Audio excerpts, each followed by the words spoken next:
Boys and girls, we're using The Marble Champ by Gary Soto. The paragraphs are numbered. Please listen as I read this to you. If you need to stop and jot anything down that is your thinking, please do so. Lupe Medrano, a shy girl who spoke in whispers, was in the school spelling bee champion.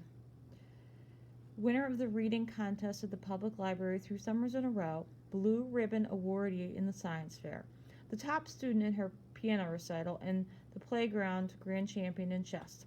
She was a straight A student, not counting kindergarten, where she'd been stung by a wasp, never missed a day of elementary school. She received a small trophy for this honor and been congratulated by the mayor.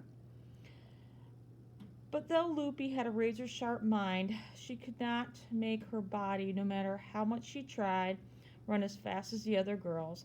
She begged her body to move faster, but she could never be anyone in the 50-yard dash.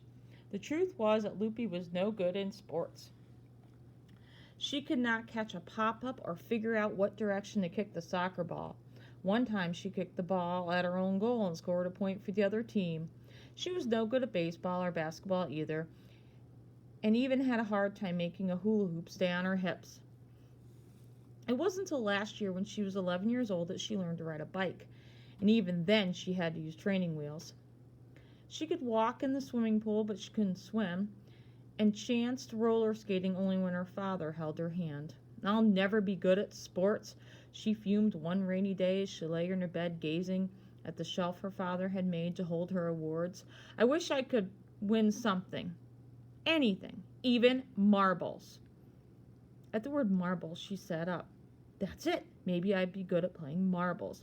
She hopped out of bed and rummaged through the closet until she found a canful of her brother's marbles. She poured out the rich glass treasure on her bed and picked out 5 of the most beautiful marbles. She smoothed her bedspread and practiced shooting, softly at first so that her aim would be accurate. The marble rolled from her thumb and clicked against the targeted marble. But the target wouldn't budge. She tried again and again. Her aim became accurate, but the power from her thumb made the marble move away an inch or two. Then she realized that the bedspread was slowing the marbles. She also had to admit that her thumb was weaker than the neck of a newborn chick.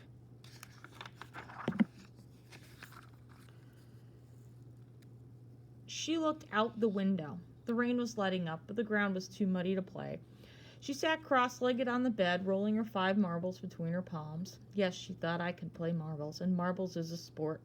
At that moment, she realized she only had 2 weeks of practice. The playground championship, the same one her brother had entered the previous year, was coming up. She had a lot to do. To strengthen her wrist, she tried to do 20 push-ups on her fingertips, 5 at a time. 1, 2, 3, she groaned. By the end of the first set, she was breathing hard and her muscles burned from exhaustion. She did one more set and decided that was enough push-ups for one day.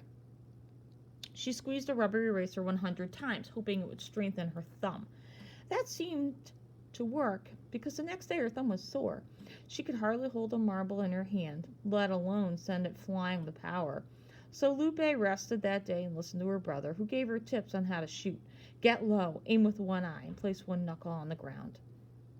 Think, eye and thumb, and let it rip, he said. After school the next day, she left her homework in her backpack and practiced 3 hours straight, taking only time to eat a candy bar for energy.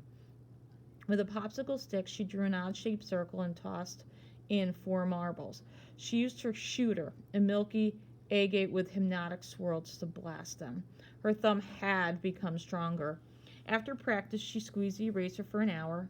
She ate dinner with her left hand to spare her shooting hand, and said nothing to her parents about her dreams of athletic glory. Practice, practice, practice. Squeeze, squeeze, squeeze. Lupe got better and beat her brother Alfonso, a neighbor kid who was supposed to be a champ. "Man, she's bad," Alfonso said. She can beat the other girls for sure, I think." The weeks passed quickly. Lupe worked so hard that one day while she was drying dishes, her mother asked why her thumb was swollen. "It's muscle," Lupe explained. "I've been practicing for the marbles championship." "You, honey?" Her mother knew Lupe was no good at sports. Yeah, I beat Alfonso, and he's pretty good. That night over dinner, Mrs. Madrano said, Honey, you should see Lupe's thumb.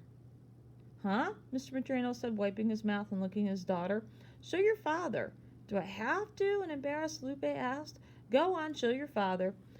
Reluctantly, Lupe raised her hand and fixed her thumb. You could see the muscle. Her father put down his fork and asked, What happened?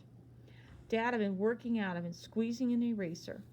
Why? I'm going to enter the marbles championship. Her father looked at her mother and then back at his daughter. When is it, honey? This Saturday. Can you come? The father had been planning to play racquetball with a friend Saturday, but he would be there.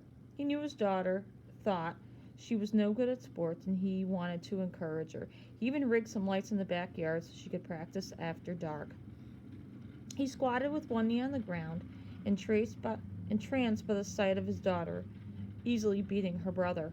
The day of the championship began with a cold, blustery sky. The sun was silvery light behind the light clouds. I hope it clears up, her father said, rubbing his hands together as he returned from getting the newspaper. They ate breakfast, paced nervously around the house, waiting for 10 o'clock to arrive, and walked the 2 blocks to the playground, though Mr. Madrano wanted to drive Lupe so she wouldn't get tired. She signed up and was assigned her first match on the baseball diamond to number 3. Lupe, waiting between her father and brother, shook from the cold, not nerves. She took off her mittens and everyone stared at her thumb. Someone asked, How can you play with a broken thumb? Lupe smiled and said nothing. She beat her first opponent easily and felt sorry for the girl because she didn't have anyone to cheer for her. Except for the sack of marbles, she was all alone. Lupe invited the girl, whose name was Rachel, to stay with them. She smiled and said, Okay. The 4 of them walked to the card table in the middle of the outfield, where Lupe was assigned another opponent. She also beat this girl, a 5th grader named Yolanda, and asked her to join their group. They proceeded to more matches and more wins, and soon there was a crowd of people following Lupe to the finals, play girl in a baseball cap. This girl seemed dead serious. She never even looked at Lupe. I don't know, Dad. She looks tough. Rachel hugged Lupe and said, Go get her. You can do it, her father encouraged. Just think of the marbles, not the girl, and let your thumb do the work. The other girl broke first and earned 1 marble. She missed her next shot, and Lupe, one eye closed, her thumb quivering with energy, blasted 2 marbles out of the circle, but missed her next shot. Her opponent earned 2 more before missing. She stamped her foot and said, Shoot! The score was 3-2 in favor of Miss Baseball Cap. The referee stopped the game. Back up, please. Give them room, he shouted. Onlookers had gathered too tightly around the players. Lupe had earned 3 marbles and was set to go to her 4th when a gust of wind blew dust in her eyes and she missed badly. Her opponent quickly scored 2 marbles, tying the game and moved ahead 6-5 on a lucky shot. Tying the game and moved ahead 6-5 on a lucky shot. Then she missed, and Lupe, whose eyes felt scratchy when she blinked, relied on instinct and thumb muscle to score the tying point. It was now 6-6, with only 3 marbles left. Lupe blew her nose and studied the angles. She dropped to one knee, steadied her hand, and shot so hard she cracked 2 marbles from the circle. She was the winner. I did it, she said under her breath. She rose from her knees, which hurt from bending all day, and hugged her father. He hugged her back and smiled. Everyone clapped, except Miss Baseball Cap, who made a face and stared at the ground. Lupe told her she was a great player and shook her hands. A newspaper photographer took pictures of the 2 girls standing shoulder to shoulder with Lupe holding the bigger trophy. Lupe then played the winner of the boys' division. After a poor start, beat him 11-4. She blasted the marbles, shattering one into sparkling slivers of glass. Her opponent looked on glumly as Lupe did what she did best, win. The head referee and the president of the Fresno Marble Association stood with Lupe as she displayed her trophies for the newspaper photographer. Lupe shook hands with everyone, including a dog who had come over to see what the commotion was all about. That night, the family went out for pizza and set 2 trophies on the table for everyone in the restaurant to see. people came up to congratulate Lupe, and she felt a little embarrassed, but her father said the trophies belonged there. Back home in the privacy of her bedroom, she placed the trophies on her shelf and was happy. She'd always earned honors because of her brains, but winning in sports was a new experience. She thanked her tired thumb. "You did it, thumb. You made me a champion." As its reward, Lupe went to the bathroom, filled the bathroom sink with warm water, and let her thumb swim and splash as it pleased. Then she climbed in bed and drifted into a hard-won sleep.